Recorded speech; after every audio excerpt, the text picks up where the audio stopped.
Jadi kita akan melihat pesan di balik cerita. Ya. Natal itu bentuknya kan cerita-cerita. Yang perlu adalah menggali pesan iman di balik cerita. Ya. Kalau cerita kita sejak kecil sudah tahu, ya. Tetapi mungkin mengambil pesan iman di balik cerita itulah yang kadang-kadang kita lupakan. Kita mulai dengan kisah Natal, ya, Tuhan Yesus lahir di Bethlehem, ya. Yang mau disampaikan di balik kisah itu ialah bahwa kanak-kanak Yesus sebagai manusia adalah keturunan Daud yang dulu juga lahir di Bethlehem. Ya. Tuhan Yesus tidak lahir di Nazaret, melainkan di Bethlehem.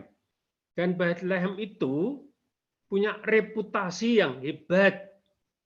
Di sanalah telah lahir 3000 tahun yang lalu Raja Daud, raja yang terbesar dalam sejarah Israel. Ya. Jadi tidak ada raja lain yang lebih besar daripada Raja Daud.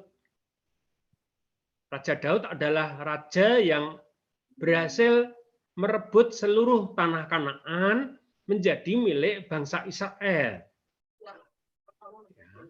Sebelum dan sesudahnya itu tidak berhasil. Sebelum dan sesudahnya orang-orang Israel hanya mampu menguasai sebagian dari tanah Kanaan.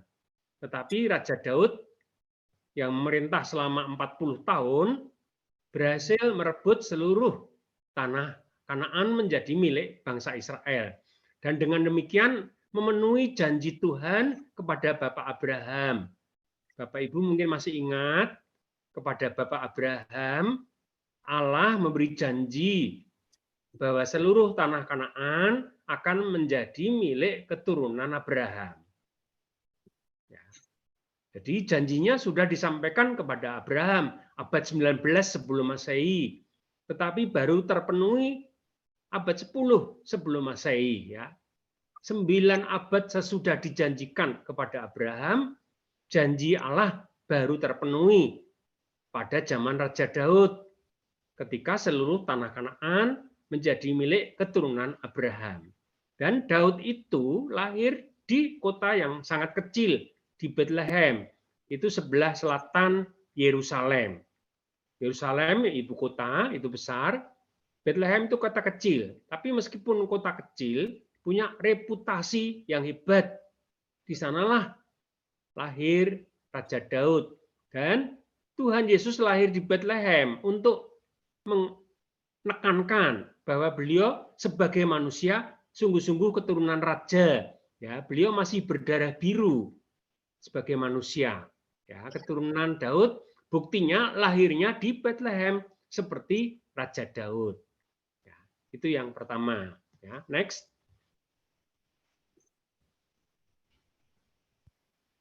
Kemudian ada malaikat yang mewartakan kepada para gembala. Yang penting bukan malaikatnya, tetapi isi pewartaannya. Malaikat mengatakan, hari itu telah lahir juru selamat. Ya, artinya apa? Yang lahir itu bukan bayi biasa, ya, bayi luar biasa. Meskipun penampilannya sederhana, tetapi martabatnya luar biasa. Ya, tadi sudah dikatakan, sebagai manusia, beliau berdarah biru, keturunan Raja Daud, sama-sama lahir di Bethlehem. Lalu oleh malaikat ditambah lagi, beliau tidak hanya berdarah biru, tidak hanya keturunan Raja Daud, tetapi bahkan Mesias, ya, juru selamat. Juru selamat itu sudah dinubuatkan oleh para nabi sekurang-kurangnya 5 abad. Sejak abad 5 sebelum Masehi. Ya. Ketika Israel kalah terus terhadap bangsa-bangsa lain, dijajah terus, mereka akhirnya tidak lagi mengharapkan ada kerajaan Israel yang merdeka. Mereka sudah menyerah. Ya. Tidak lagi bercita-cita punya negara merdeka. Yang penting bahwa dari mereka akan muncul Mesias. Jadi harapan umat Israel itu agak berubah. Sampai abad 6 sebelum Masehi, mereka masih ingin punya kerajaan yang merdeka. Ingin supaya bisa bebas dari penjajahan. Tetapi sejak abad 5 sebelum Masehi, nabi-nabi mulai menubuatkan, yang penting bukan bahwa Israel punya kerajaan lagi, yang penting nanti dari bangsa Israel muncul Mesias, juru selamat dunia, bukan hanya juru selamat bangsa Israel. Jadi juru selamat itu jauh lebih besar daripada Raja Daud. Raja Daud kan hanya menjadi raja kerajaan Israel. Kerajaan Israel itu kecil sama dengan Jawa Tengah. Kecil ya. Meskipun Raja Daud itu raja yang hebat, tapi hanya raja umat Israel. Sedangkan juru selamat itu raja dunia, raja semesta alam. Jadi kanak-kanak Yesus itu sebagai manusia adalah keturunan Daud, tetapi sebagai utusan Allah, beliau adalah Mesias, juru selamat untuk seluruh dunia. Jadi martabatnya luar biasa, jauh di atas martabat Raja Daud. Next. Kemudian yang ini sering kita lupakan, ya, bahwa yang menyanyi lagu Gloria itu bukan kor paroki, ya, itu kor surgawi. Ya, dikatakan bahwa para gembala mendengar bala tentara surga bernyanyi lagu Gloria itu, ya, kemuliaan pada Allah di surga dan damai di bumi pada orang yang berkenan kepadanya. Itu lagu kor surgawi, ya, disebut bala tentara surgawi menyanyikan Gloria, ya. Jadi itu menunjukkan bahwa kelahiran Tuhan Yesus dirayakan oleh para malaikat. Ya, tidak hanya dirayakan oleh umat manusia, malaikat pun itu ikut merayakan, menyanyikan lagu Gloria. Karena beliau itu ilahi, ya. Beliau itu asalnya dari surga dan nanti kembali ke surga, ya. Jadi tadi yang pertama sudah dikatakan, Tuhan Yesus itu berdarah biru, keturunan Raja Daud, raja yang terhebat dalam sejarah Israel. Langkah kedua, beliau itu juru selamat, Mesias. Tidak hanya raja bangsa Israel, tapi raja dunia, juru selamat dunia. Berikutnya, yang sekarang ini adalah beliau itu ilahi. Ya. Buktinya, kelahirannya disambut oleh kor surgawi, kor para malaikat. Ya. Bukan hanya kor orang-orang di Bethlehem, ya.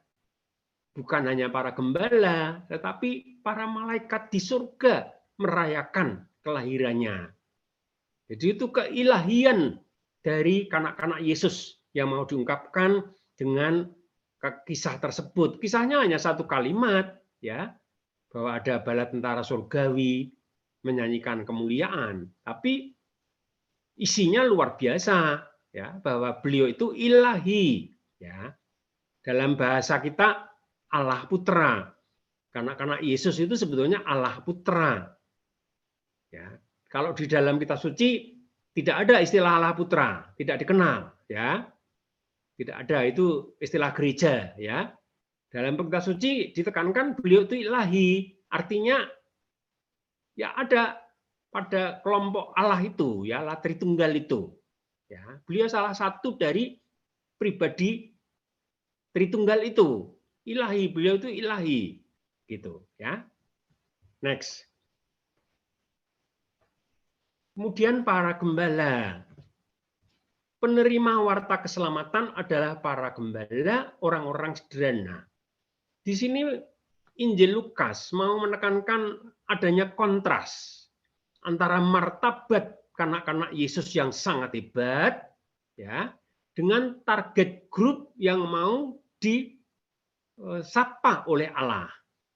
Ya, Allah itu maha besar, tetapi mau menyapa orang-orang sederhana. Ya, lahirnya di tempat sederhana, yang jagong bayi juga orang-orang sederhana. Ya. Jangan kita lupakan bahwa menurut Injil Lukas, yang mengunjungi kanak-kanak Yesus hanya para gembala.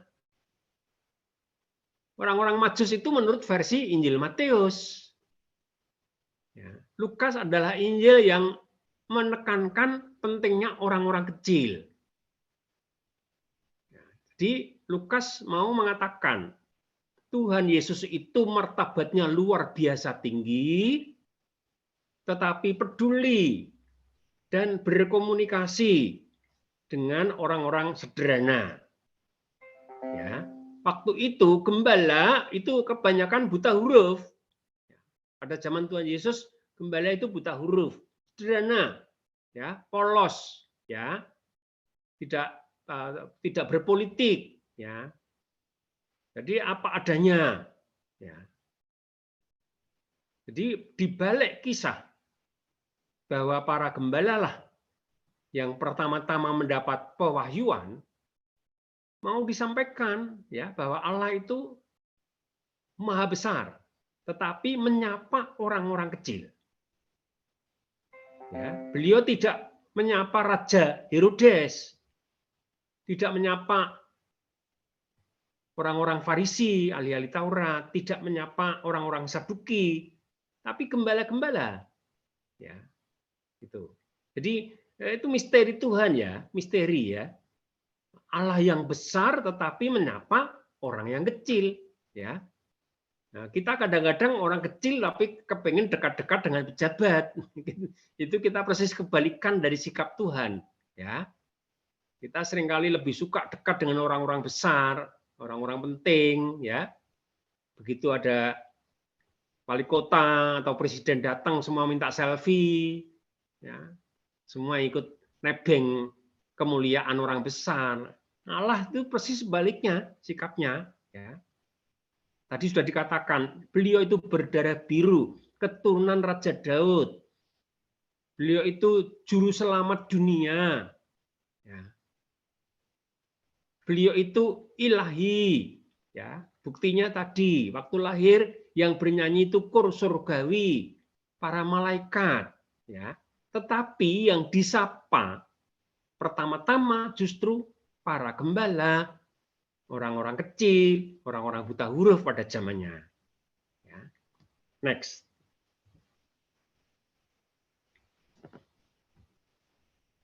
Ini meneruskan cara berpikir Lukas tadi. Ya. Jadi menurut Injil Lukas, kanak-kanak Yesus dibaringkan di sebuah palungan. Itu tempat makan hewan. Itu berarti di kandang. Ya. Di kandang. Bukan di ruangan rumah biasa, bukan di ruang tamu, ya. Hal itu menunjukkan kesederhanaan penampilan sang juru selamat. Jadi ini khas Injil Lukas. Bapak Ibu kalau membaca Injil Matius, kanak-kanak Yesus dikunjungi orang-orang Majus di rumah. Ya. Silakan nanti membaca Injil Matius ya. Orang-orang Majus itu mengunjungi kanak-kanak Yesus di rumah. Tetapi Lukas lebih memilih kisah yang lain. Lebih milih bahwa gembala itu mengunjungi kanak-kanak Yesus bukan di rumah, tetapi di kandang. Ya. Nyatanya kanak-kanak Yesus dibaringkannya di tempat makanan hewan yang hanya ada di kandang. Jadi ini kontras ya. Lukas itu sangat senang dengan kontras. Ya, seperti hitam putih begitu ya. Martabatnya putih, penampilannya hitam. Ya. Martabatnya keturunan Daud, ya, Raja Daud, juru selamat dunia, ilahi, ya, disambut oleh kor surgawi, tetapi pewartaannya disampaikan pada gembala-gembala yang buta huruf, bahkan dibaringkan di palungan. Ya, mungkin tidak pernah ada bayi lain di dunia ini, ya, kecuali bayi kambing. Ya, yang lahir di palungan itu kan bayi kambing, ya kan? Tapi Tuhan Yesus begitu, ya. Jadi mau menunjukkan bahwa Allah itu bermartabat. Tuhan Yesus sebagai Allah Putra itu bermartabat sangat-sangat luhur. Ya. Tetapi penampilannya dan kepeduliannya pada yang sederhana. Ya. Jadi perlu dibedakan antara martabat dan penampilan. Tuhan Yesus itu martabatnya luar biasa tinggi, tetapi penampilannya sangat sederhana. Nah, kita manusia seringkali kebalikannya, ya. Kita sebetulnya tidak berkualitas, ya, tapi seringkali penampilan kita seolah-olah luar biasa, ya, bermewah-mewah dan sebagainya, ya, lebih seperti show begitu, ya. Baik, next. Berikutnya.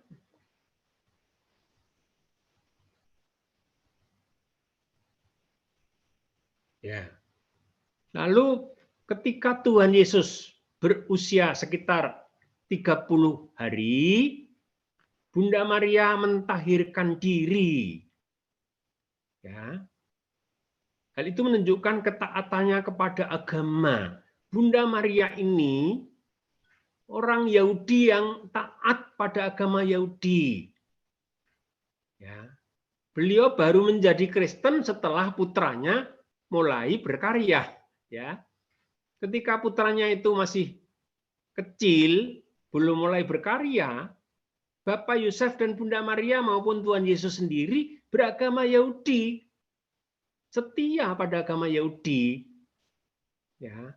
Bunda Maria baru menjadi orang Kristen setelah putranya disalibkan, ya. Setelah putranya disalibkan, lalu pelan-pelan muncul agama Kristen, barulah Bunda Maria menjadi seorang Kristiani. Sebelumnya seorang Yahudi murni, ya, taat pada aturan Yahudi. Aturan Yahudi mengenai wanita itu agak mirip dengan aturan Islam. Ya. Menurut agama Islam, seperti juga agama Yahudi, seorang wanita yang sedang haid maupun yang sedang melahirkan itu menjadi najis. Ya. Setelah 1 bulan mentahirkan diri supaya tidak najis lagi. Cara mentahirkan diri itu mempersembahkan korban di bait suci. Ya. Jadi Bunda Maria taat pada agama Yahudi. Ya. Bunda Maria bukan wanita yang sombong, yang merasa lebih hebat daripada agama. Ya. Beliau ingin menghayati orang beragama sesuai aturan agama yang diikuti. Ya. Maka kita sebagai orang Katolik juga perlu taat, ya, pada aturan dan tradisi Katolik yang ada. Ya. Kita jangan merasa lebih hebat daripada paus, ya, daripada uskup dan imam-imam. Ya. Kita harus taat, ya. Kalau ada kewajiban ikut misa hari Minggu, ya kita berusaha, kecuali kalau sedang sakit, ya. Kalau hari Natal, meskipun bukan hari Minggu, itu hari raya, ya kita ikut misa Natal, meskipun bukan hari Minggu. Karena menurut gereja, hari raya disamakan dengan hari Minggu. Jadi wajib ikut Ekaristi. Ya. Itu yang dibuat oleh Bunda Maria. Ya. Aturannya begitu, ya beliau menjalankan. Ya. Jadi tidak mencari alasan-alasan untuk bolos. Ya, Bunda Maria menjalani apa yang sudah diatur oleh agama Yahudi karena percaya lewat agama kita bisa lebih dekat dengan Tuhan. Ya, nggak usah membuat agama sendiri, ya, bro. Kalian kan bukan nabi, kita kan bukan nabi, ya kan? Sudah agama yang ada yang kita ikuti, ya sudah kita taati semampu kita. Ya, berikutnya. Kemudian di bait suci, selain tadi Bunda Maria mentahirkan diri, karena Yesus dipersembahkan di bait suci. Hal itu menunjukkan juga ketaatan pada agama, ya, dari Bapak Yusuf dan Bunda Maria. Menurut aturan agama Yahudi, anak-anak sulung, terutama yang laki-laki, itu milik Allah. ya, milik Allah, anak laki-laki. Maka harus dipersembahkan di bait suci untuk tanda bahwa ini sebetulnya milik Allah, bukan milik orang tua, ya, anak sulung, terutama yang laki-laki. Menurut agama Yahudi yang harus dipersembahkan tidak hanya anak sulung manusia, tapi juga hewan, ya, hewan yang sulung, ya, bahkan juga buah-buahan, namanya buah bungaran, ya. Buah bungaran itu panen pertama, ya. Dalam agama Yahudi panen pertama dari kebun kita harus dipersembahkan ke bait suci. Di bait suci itu ada 2 meja yang berbeda, ya. Ada meja untuk hewan yang mau dikorbankan, ada meja untuk buah-buahan. Kalau petani mempersembahkan buah bungaran, ya, buah panen pertama, itu milik Allah. Kalau peternak terutama atau orang yang mau mempersembahkan ternak, ya, itu mejanya lain. Ya, di sana hewan dipotong sehingga altarnya penuh dengan darah. Itu beda dengan meja tempat persembahan buah-buahan. Ya, itu beda. Tapi intinya sama, ya. Menurut agama Yahudi, panen pertama, anak pertama mau hewan maupun manusia itu milik Tuhan. Maka perlu ditunjukkan, diungkapkan dengan mempersembahkannya. Ya. Bapak Ibu mungkin masih ingat mengapa Bapak Abraham mempersembahkan Ishak. Karena Ishak itu anak pertama dari istri pertama, ya kan? Kalau Ismail kan lain. Ismail kan bukan dari istri pertama, ya kan? Bahkan bukan istri 100%, ya, istrinya 50%, ya. Karena bukan orang merdeka, itu seorang hamba kan, seorang budak. Itu nilainya hanya istri separuh istri, ya. Maka yang disembahkan menurut kitab suci kita itu bukan Ismail tetapi Ishak. Karena adalah anak putra pertama dari istri pertama, ya. Jadi sekali lagi di sini ditunjukkan, ya, bahwa Bapak Yusuf dan Bunda Maria itu warga orang Yahudi dan warga agama Yahudi yang setia pada agama, taat pada agama, ya, tidak aneh-aneh, ya, tidak merasa lebih hebat daripada orang-orang beragama yang lain, ya. Dia taat, ya, apa yang sudah diatur oleh agama mereka jalankan, ya. Nanti kelihatan lagi ketika Tuhan Yesus berusia 12 tahun, ya kan? Menurut aturan agama Yahudi, seorang anak berusia 12 tahun harus mulai ikut merayakan Paskah di bait suci. Karena itu anak-anak Yesus pada waktu usia 12 tahun mulai diajak ke Yerusalem untuk merayakan Paskah Yahudi. Itu menunjukkan ketaatan Bapak Yusuf dan Bunda Maria kepada agama Yahudi. Ya. Jadi sekali lagi Bapak Yusuf dan Bunda Maria itu semula betul beragama Yahudi sepenuh-penuhnya. Bahkan Tuhan Yesus juga. Baru setelah Tuhan Yesus naik ke surga, pelan-pelan muncul agama baru, agama Kristen. Baru saat itulah barangkali Bunda Maria menjadi seorang Kristiani. Semula sepenuhnya mereka beragama Yahudi. Ya. Next. Di bait suci, keluarga kudus disambut oleh Simeon dan Hana secara positif. Ya, dua-duanya ini sudah sangat tua. Ya, Simeon sudah sangat tua, Hana sudah sangat tua. Ya, menyambut kanak-kanak Yesus dengan bersyukur. Ya, Simeon kan mengatakan, saya sekarang sudah siap mati karena sudah boleh melihat juru selamat. Ya, dia menanti-nanti dalam hidupnya sampai tua supaya bisa melihat juru selamat.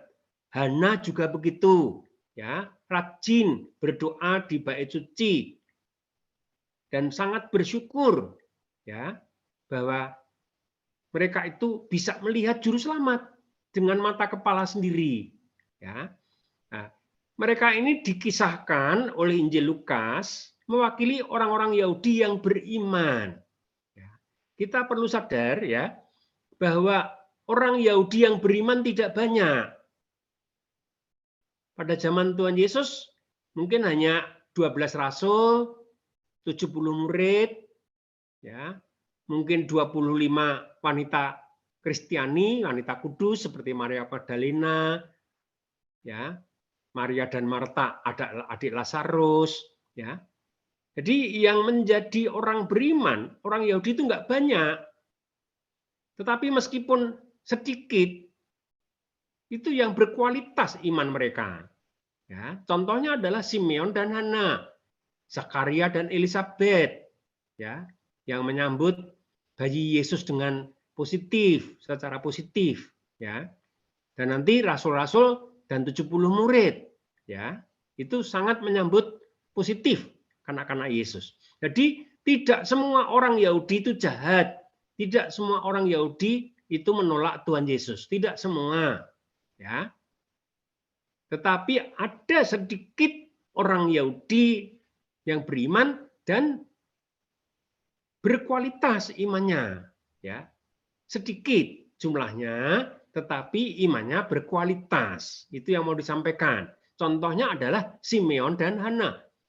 Nanti setelah Tuhan Yesus dewasa, contohnya adalah 12 rasul, 70 murid, dan wanita-wanita kudus. Ya, next. Orang-orang Majus. Dikatakan orang-orang Majus itu dari timur. Maksudnya bukan orang Yahudi. Dalam bahasa kita orang luar negeri, orang asing, ya. Itu yang mau ditegaskan. Ini dari Injil Matius. Jadi menurut Matius, orang-orang yang sungguh menyembah Tuhan Yesus justru bukan orang Yahudi, melainkan orang-orang dari luar negeri, dari timur. Ya. Mereka mewakili semua bangsa lain yang bukan Yahudi. Jadi tadi dikatakan sedikit orang Yahudi beriman, tetapi berkualitas. Nah, syukurlah orang-orang luar negeri ikut menyembah Allah. Itu diwakili oleh orang-orang Majus. Bapak Ibu perlu sadar, dulu selalu agak salah gambarannya, seolah-olah orang Majus itu 3, ya, dan seolah-olah mereka itu raja, ya. Bapak Ibu dulu mungkin bicara mengenai 3 raja kan, ya, itu salah, ya. Menurut Injil Matius, mereka bukan raja dan jumlahnya tidak 3, ya. Pada zaman Tuhan Yesus, orang kalau pergi dari luar negeri, minimal itu 25 orang. Karena masih banyak begal dan rampok di jalan. Apalagi rute antar negara. Di sana ada banyak padang gurun. Di situ banyak perampok. Ya, kalau Bapak Ibu membaca kisah bagaimana Nabi Musa mengantar orang-orang Israel ke Gunung Sinai, beberapa kali mereka dibegal oleh orang-orang Amalek, ya. Jadi banyak begal. Jadi orang Majus itu jumlahnya tidak 3, minimal 25 orang, ya. Dan mereka bukan raja, ya. Orang Majus itu orang yang memahami hal magic, ya. Kata magic dan Majus itu sama, ya. Orang yang mengetahui hal-hal yang aneh. Nah, waktu itu yang aneh adalah bintang. Bintang yang biasanya nggak kelihatan, tiba-tiba kelihatan. Ya. Jadi ada bintang magic, bintang aneh. Orang-orang Majus, orang-orang yang dapat menafsirkan hal-hal yang magic. Ya. Jadi mereka bukan raja. Mereka itu orang-orang yang dapat menafsir bintang. Ya. Yang dapat menafsir bintang, dan muncul bintang yang langka, bintang yang tiba-tiba muncul, yang mereka tafsirkan sebagai tanda munculnya raja yang baru. Lalu mereka dari timur, dari luar negeri, mencari, ya, sampai ketemu. Ya. Nah, itu diceritakan untuk mau mengatakan bahwa yang menyembah kanak-kanak Yesus bukan hanya orang-orang Yahudi yang jumlahnya sedikit tadi, tetapi juga orang-orang luar negeri, orang-orang dari timur, ya, orang-orang asing. Itu juga menyembah kanak-kanak Yesus, mengakui Yesus sebagai Raja dunia yang baru. Karena itu mereka membawa hadiah yang pantas untuk seorang raja. Emas, kemenyan, dan mur yang mereka bawa itu adalah hadiah untuk seorang raja. Ya. Jadi kalau orang Majus membawa emas, kemenyan, dan mur, itu artinya mereka mengakui Yesus sebagai raja. Ya. Jadi yang raja itu kanak-kanak Yesus, bukan orang-orang Majus itu. Orang-orang Majus bukan raja, ya. Mereka itu para penafsir bintang yang muncul, ya. Bintang yang muncul mereka tafsirkan ini tanda kelahiran raja yang baru. Next. Jadi yang menyambut Tuhan Yesus secara sangat positif itu justru bangsa-bangsa bukan Yahudi, ya.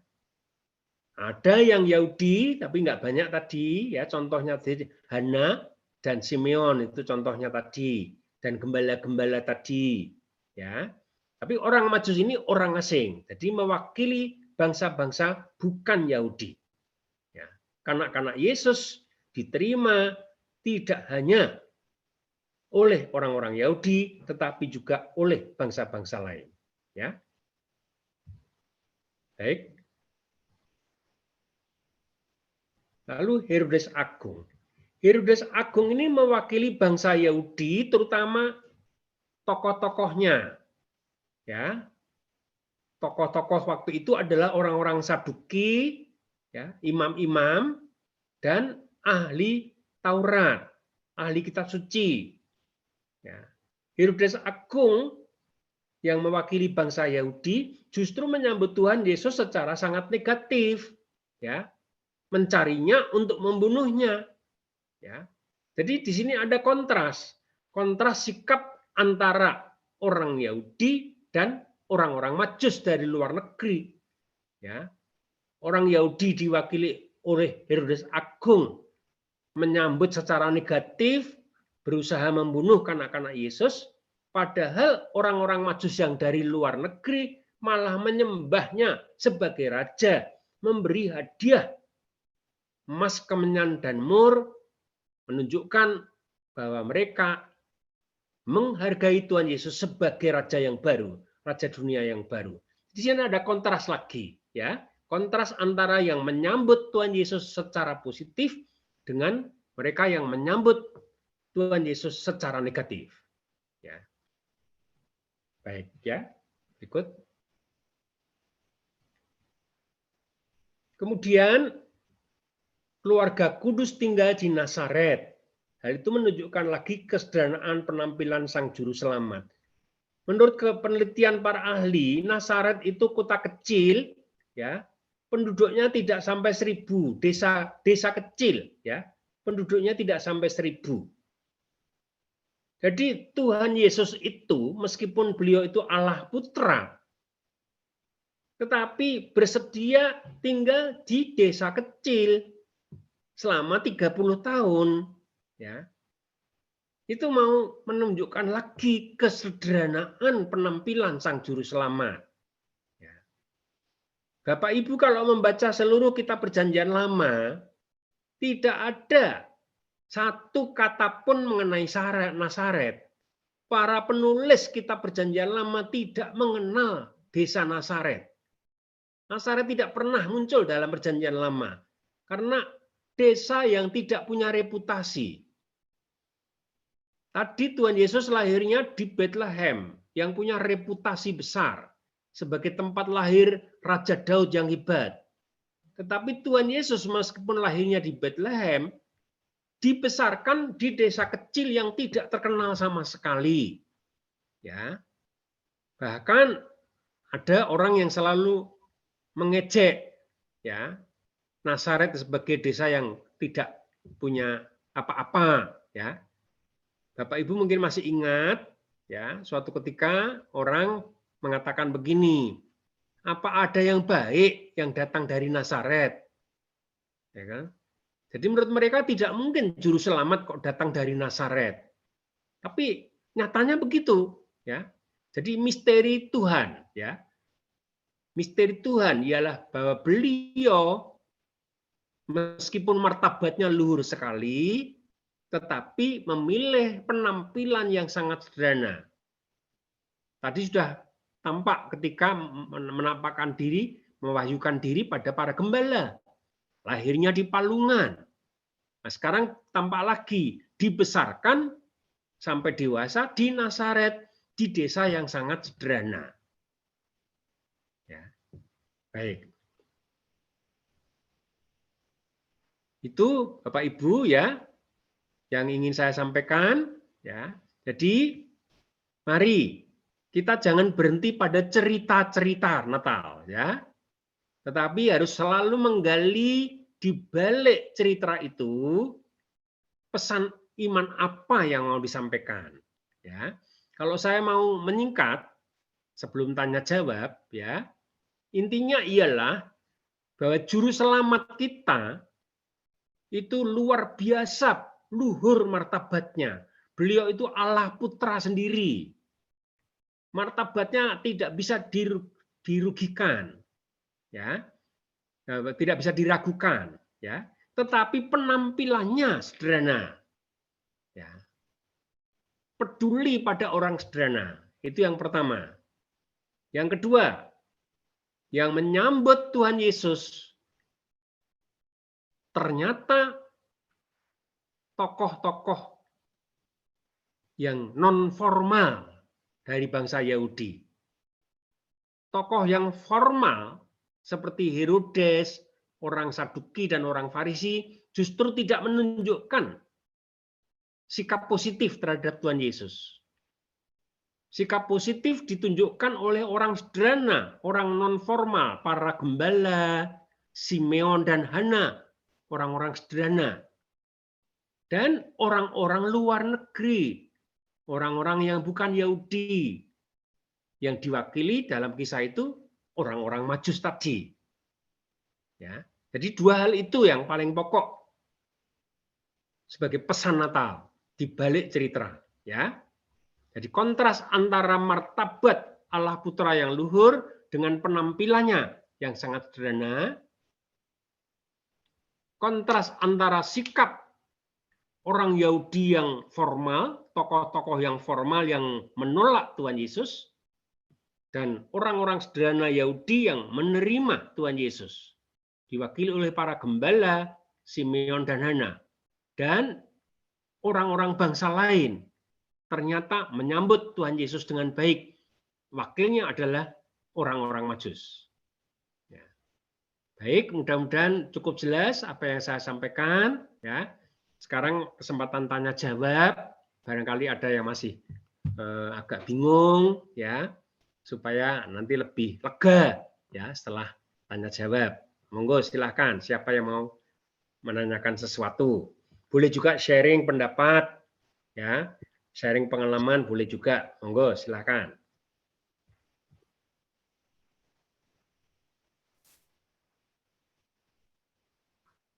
Terima kasih Romo. Pengajaran, saya katakan pengajaran karena memang ini luar biasa sekali, banyak hal yang kita tidak mengetahui. Terima kasih juga pengajaran pada malam hari ini, juga renungan pada malam hari ini, Romo sudah meringkas untuk kami. Yaitu juru selamat kita memiliki martabat yang tinggi, tetapi berpenampilan sangat-sangat sederhana. Ini patut menjadi contoh, menjadi tokoh yang sepantasnya kita ikuti dalam kehidupan kita sehari-hari. Yang kedua itu, yang menyambut Tuhan Yesus itu justru bukan dari para petinggi, daripada pejabat, seperti Raja Herodes, tetapi justru dari orang-orang sederhana, yaitu buktinya seperti gembala yang menyambut Tuhan Yesus dengan penuh sukacita, dan juga para orang asing. Ya, saya ingat saya tidak ingat persis di kitab yang mana, Injil yang mana, yang dikatakan bahwa di mana Tuhan Yesus berasal, justru dia tidak diterima. Begitu ya, Romo? Ya, justru di situ dia tidak diterima. Tetapi di luar dari itu justru orang mengeluh-elukan Tuhan Yesus. Seperti yang orang asing itu, yang mereka datang berbondong-bondong menyambut kelahiran Tuhan Yesus. Terima kasih Romo untuk pengajaran malam hari ini. Luar biasa sekali kita mendapatkan pengetahuan. Selain pengetahuan ini kisah nyata akan Tuhan Yesus, sehingga kita bisa lebih konsen, lebih menjadi Tuhan Yesus sebagai contoh bagi hidup kita sehari-hari. Terima kasih Romo. Silakan bagi teman-teman yang mau bertanya. Ada teman-teman mungkin ada yang mau sharing pengalaman dengan Natal, di balik kisah-kisah Natal yang sudah tadi Romo jelaskan dengan sangat bagus, sangat indah. Kami persilakan bagi teman-teman yang mau sharing atau mungkin ada yang mau bertanya. Saya lagi lihat ini kolom chatnya. Semoga tidak ada yang terlewatkan ya. Mohon juga dibantu untuk pantau jangan sampai ada pertanyaan yang terlewatkan. Sebentar saya lihat ini. Romo, kata Natal berasal dari mana? Mengapa disebut Natal? Apakah ada maknanya? Ya, itu dulu ya, satu persatu ya. Ya, baik Romo. Natal itu dari bahasa Latin natus, ya, natus atau nata. Kalau laki-laki natus, kalau perempuan nata, artinya lahir, ya. Maka universitas mengenal dies natalis, hari lahir, hari lahirnya universitas, ya. Dies, D, ya, D, dies itu hari, natalis kelahiran. Jadi universitas merayakan hari ulang tahun kelahiran kampusnya, dies natalis, ya. Natalis itu dari kata Natal. Bahasa Latin natus kalau laki-laki, perempuan nata, ya, artinya lahir, ya, lahir. Hari lahir dies natalis. Begitu, ya.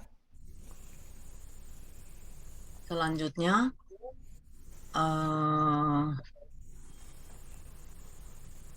dan bagaimana sesungguhnya wujud kita mengungkapkan perayaan Natal? Karena selama ini kita cenderung memakai budaya Barat dalam merayakan Natal. Ya. Itu satu pertanyaan, Romo. Sebetulnya kalau kita menggunakan kandang Natal, itu bukan budaya Barat, tetapi memang kenyataannya kan begitu, ya. Tuhan Yesus lahir di kandang. Maka kalau kita membuat kandang Natal, itu bukan budaya Barat. Jangan lupa Israel itu Asia, ya, bukan Barat, ya. Barat itu kan baru mulai Yunani, ya. Turki itu sebagian besar masih Asia, apalagi Israel, ya. Israel itu Asia. Jadi kalau kita membuat kandang Natal, mengingat Tuhan Yesus lahir di Israel, itu bukan Barat, itu budaya Timur. Israel itu Timur, ya. Kalau Barat itu ada salju, ya kan? Nah, maka jangan membuat kandang dengan atap salju, ya, itu malah menjadi orang Barat, ya. Pakai atap yang sederhana, kayu papan, ya. Kayu seadanya, ya, atau barangkali pakai tanah liat, ya, tanah liat begitu, ya. Kemudian yang barangkali yang harus dikritik ialah kalau kita lebih banyak berpesta-pesta dengan biaya banyak, tetapi tidak memberi bantuan untuk orang miskin, ya. Nah, ini yang salah. Kita boleh berpesta sesuai dengan kemampuan ekonomi kita. Tapi sebagian dari uang kita pada hari yang Natal harus dinikmati oleh orang sederhana. Ya, harus ada bakti sosial.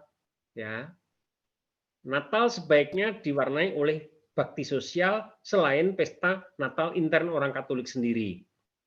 Ya, kebetulan kami kemarin di Semarang kan banjir, ya. Jadi umat paroki kami langsung terjun, ya, membagikan nasi bungkus, ya, tenda, tempat pengungsian, ya. Jadi cukup banyak uang yang dikeluarkan oleh umat paroki pada waktu Natal justru untuk orang-orang yang sedang menderita, terutama kalau di Semarang kemarin kebanjiran. Ya, itu contohnya, ya. Boleh kita pesta boleh, ya, tetapi juga jangan lupa menyisihkan sebagian untuk orang kecil. Ya, mewakili gembala-gembala tadi kan orang kecil. Tuhan peduli pada orang kecil, maka sebaiknya umat Katolik juga peduli pada mereka yang sedang menderita. Ya. Entah banjir, entah musibah, ya. Misalnya kalau di Jawa Barat teman-teman dari Cianjur kan masih ada, ya, yang masih di pengungsian, ya kan? Ya, itu contohnya, gitu. Ya, jadi membantu orang miskin itu bukan budaya Barat, itu budaya manusia dimanapun. Orang yang baik dimanapun itu peduli pada orang kecil. Kemudian kalau kita menggunakan hiasan kandang Natal itu sama sekali bukan Barat, itu Asia, ya. Israel itu Asia, bukan Barat. Ya. Gitu dulu jawaban saya. Ya, terima kasih Romo. Sudah jelas ya Pak yang bertanya? Masih ada satu pertanyaan Ibu Ya, Cynthia. ya. Tadi kan penjelasan Romo mengenai kandang Natal dengan style Barat itu cukup panjang. Saya hanya ingin menegaskan apakah Bapak Ibu yang bertanya itu sudah jelas apa yang disampaikan oleh Romo. Baik, kita lanjut dengan pertanyaan selanjutnya. Romo Purwa, jadi kanak-kanak Yesus lahir tanggal 24 Desember malam ya. Kira-kira jam berapa, Mo? Apakah jam 7 malam, maksudnya jam 19, saat kita menyanyikan Gloria in Excelsis Deo? Ya, itu Romo pertanyaannya. Itu ada dua pendapat yang sampai sekarang belum bisa didamaikan, ya. Jadi umat Ortodoks, dan umat Ortodoks itu lebih tua loh ya daripada umat Katolik ya. Umat Ortodoks itu yang paling tua, ya. Itu merayakan Natal tanggal 6 Januari. 6 Januari, ya. Nah, orang Katolik tanggal 25 Desember. Ya, ini perbedaan pendapat sejak dulu sampai sekarang belum terpecahkan menjadi satu. Ya, belum ada bukti ilmiah yang membuktikan bahwa Tuhan Yesus betul lahir tanggal 25 Desember atau 6 Januari. Belum pernah ada bukti ilmiah. Memang ada yang mengotak-atik tanggal dan sebagainya.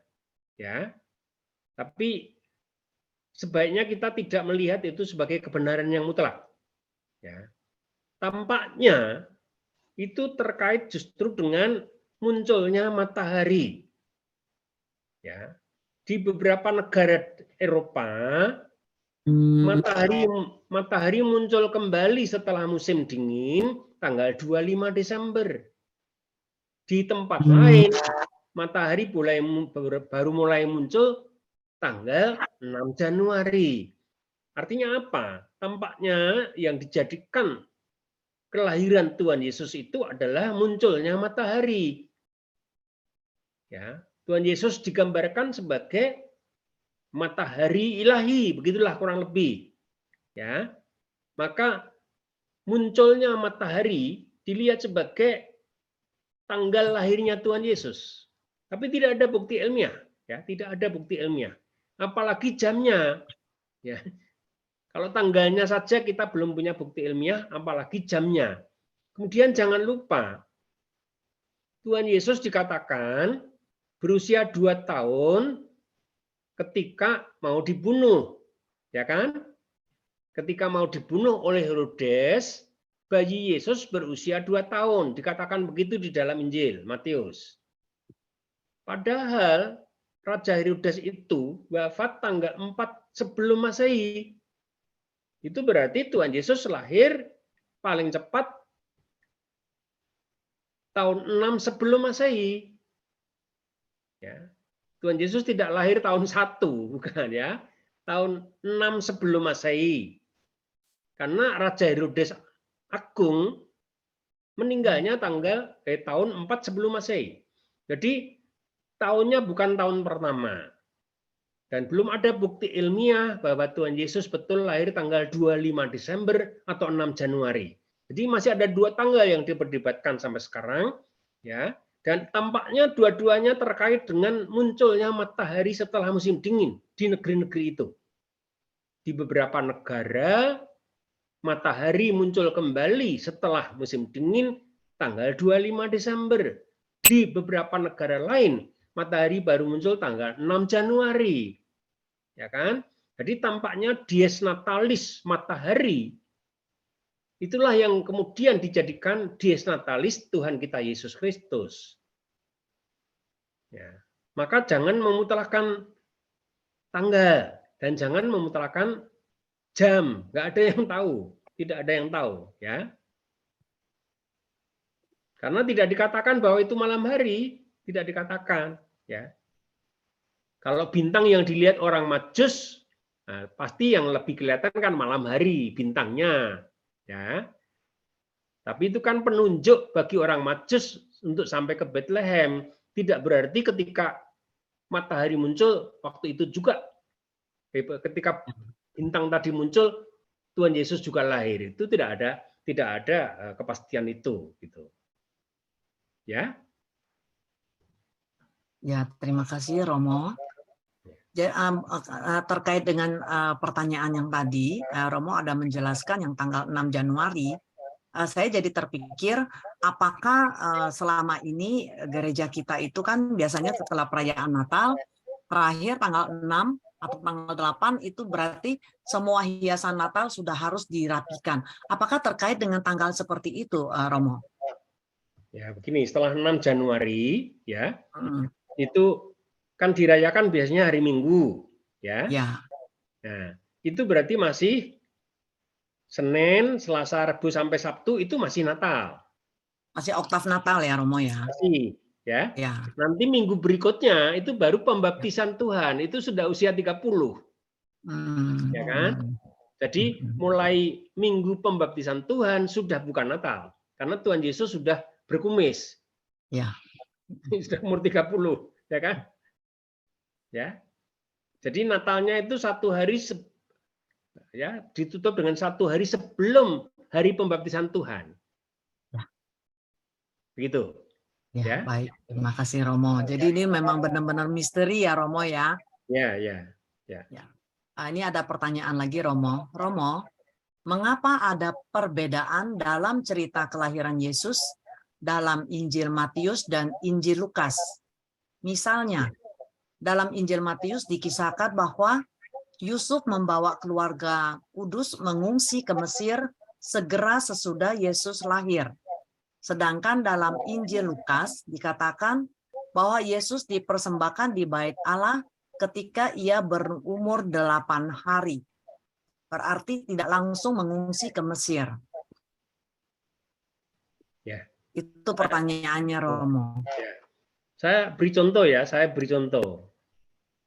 Kalau saya bertanya, Anies Baswedan itu orang macam apa? Tergantung yang menjawab itu orang PKS atau orang PDI, ya kan?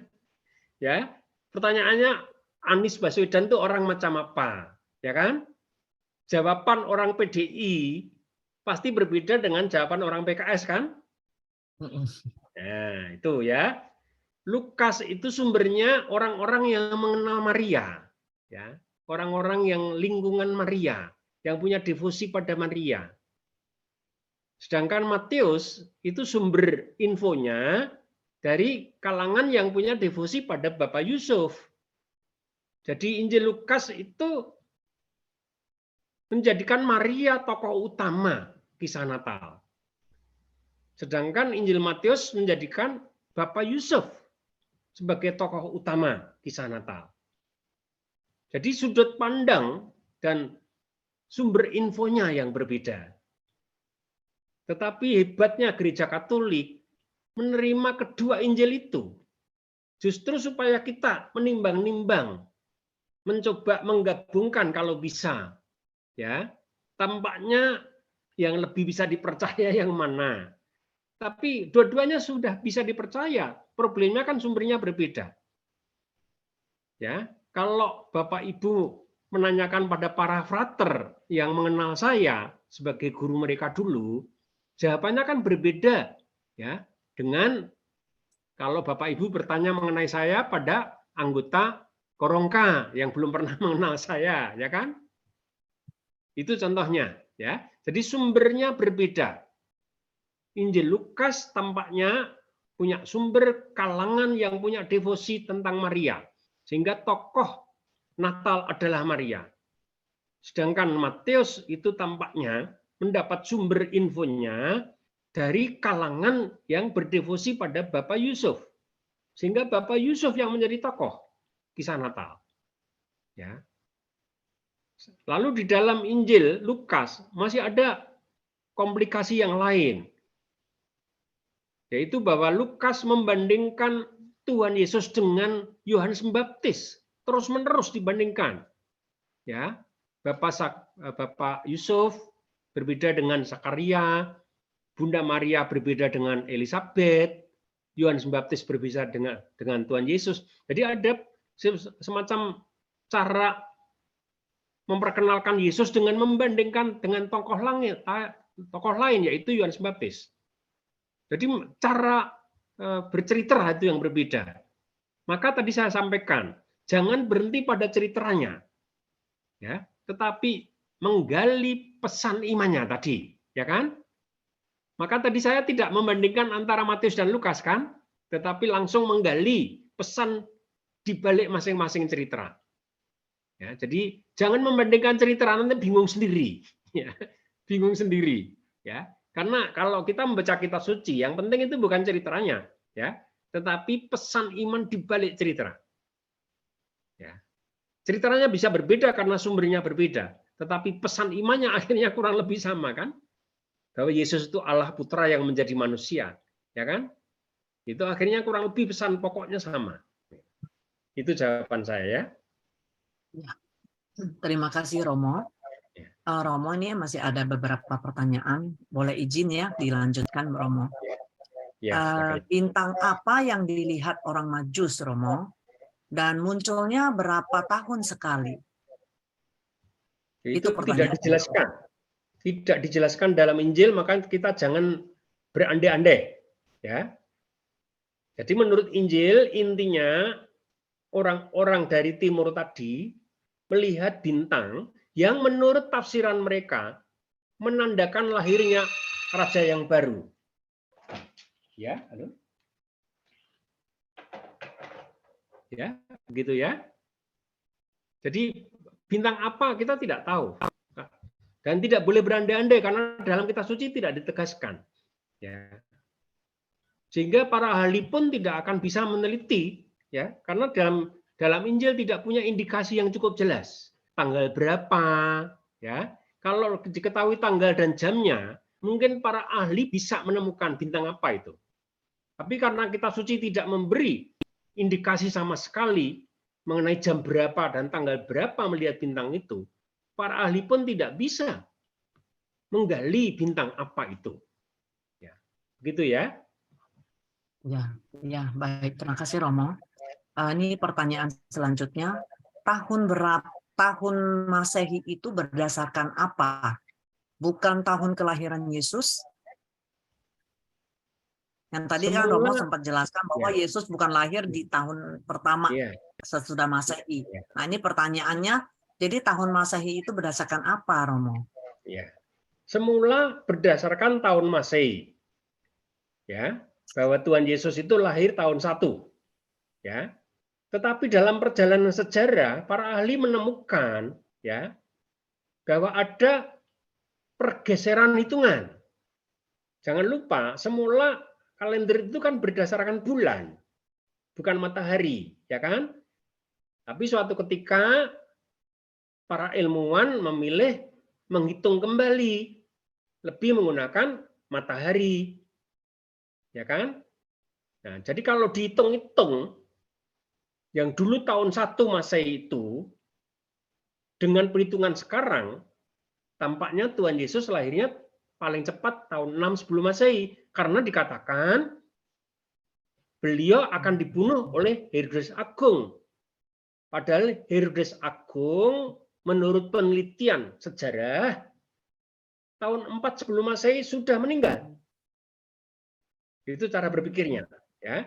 Jadi terjadi pergeseran perhitungan dari perhitungan bulan ke perhitungan matahari. Ya, contohnya kalau kita hitung kalender biasa dengan kalender Islam kan akan berbeda. Kalender Islam kan masih menggunakan bulan. Kalender Jawa kan juga masih pakai bulan.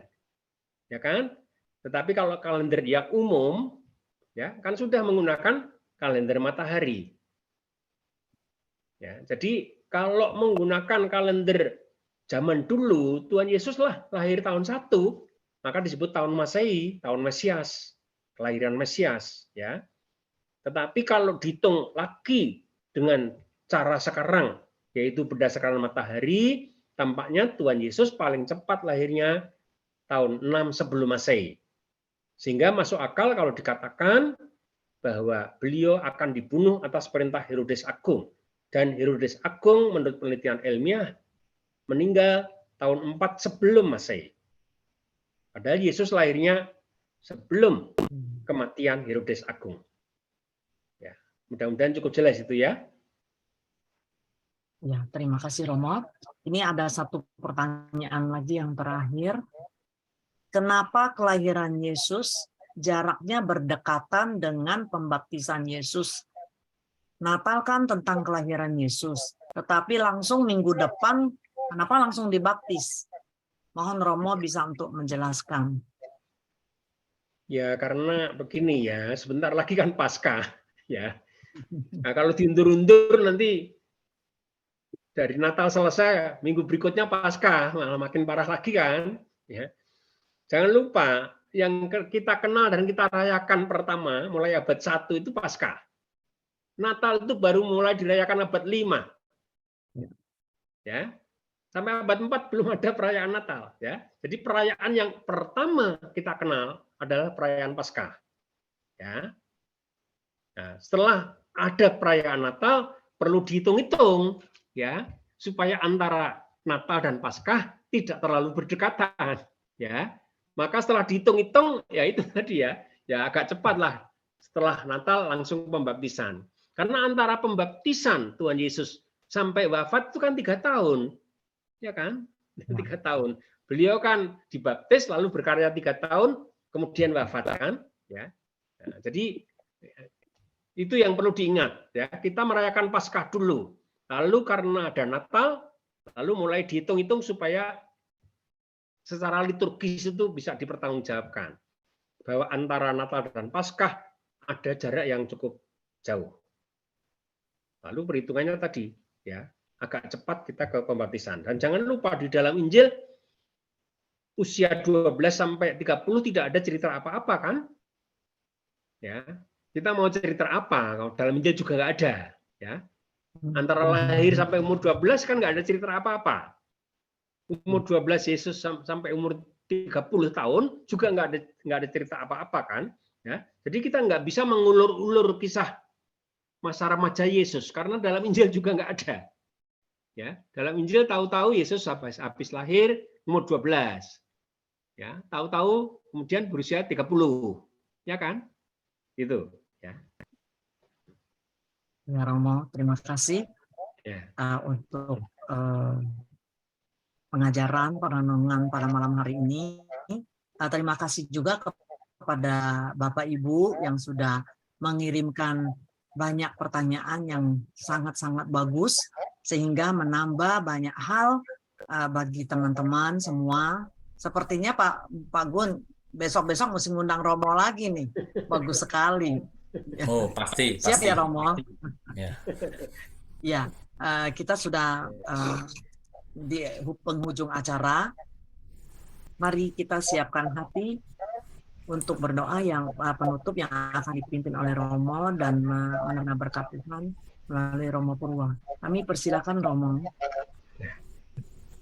Bapa yang penuh kasih, yang telah mengutus putramu dalam diri Tuhan Yesus, yang kelahirannya baru saja kami rayakan, kami bersyukur karena Engkau berkenan mengutus putramu sendiri menjadi juru selamat. Meskipun lahir dan berpenampilan sangat sederhana, Ia adalah putramu sendiri, bagian dari Allah Tritunggal yang kami sembah.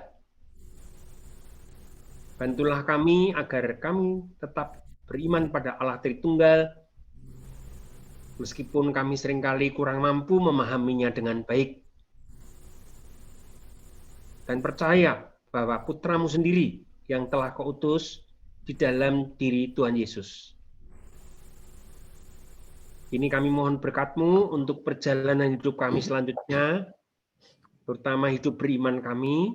Semoga berkat-Mu kami semakin beriman kepadamu dan kepada putramu dengan bantuan Roh Kudus-Mu. Ini kami mohon berkat-Mu untuk perjalanan hidup kami dan untuk istirahat kami malam ini. Dalam nama Bapa dan Putra dan Roh Kudus. Amin. Amin.